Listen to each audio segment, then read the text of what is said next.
Hello, this is Dr. Ray. I'm going to go into two different parts as far as sharing what a narcissistic wound might look like. What I'll first delve into is first kind of describing an experience I had with a person, and then maybe sharing a few more examples so you can get a clear picture to what this might look like. So I'll give you an example. There is a person whom I was dating for a while on and off.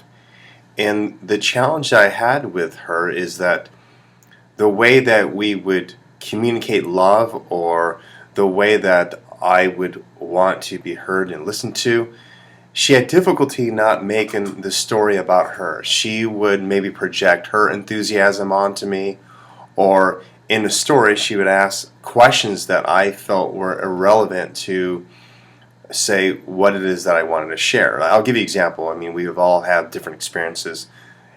You could be, say, a woman, and you come back from a wonderful company party, and instead of, say, your boyfriend or husband connecting to your joy, he starts asking about all the men that were there.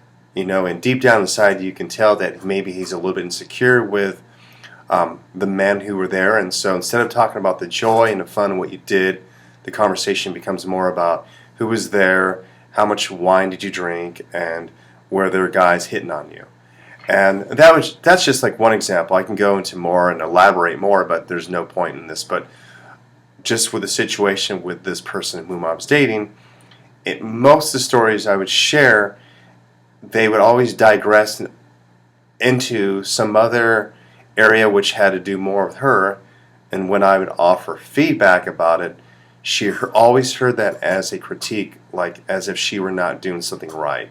So there was never any growth. So it always stayed in that kind of primal place where the pain body, where she felt like this child being scolded by mother or father or someone else telling her what she's not doing right, when in my heart, I just wanted to be heard. In my heart, I wanted her to hear me in a certain way. I know that no one can ever get it perfect. However, we all want someone to be able to somewhat kind of keep the focus about us, in some moments when we're trying to communicate something that we desire. And another form of this kind of insidious type of narcissistic wound, because that's what happens. And every time that I would have this come up and I would share with this person, she would get hurt. She would get hurt. So the vicious cycle was her creating something or us creating it together, and then me sharing feedback of how I was experiencing it and was maybe bothered, and her saying, "You're harsh to me. I never do it right. Treat me better. You're treating me a certain way," when I wasn't treating her anyway. I wasn't saying you are a bad person and you're never going to get better and I don't like you. It was that, are you aware right now, are you aware of this very moment that you are not really staying with my story?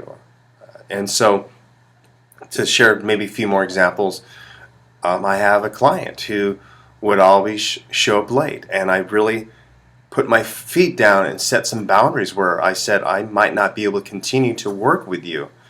And she said, "Go ahead and leave me. Everyone else does. My parents did."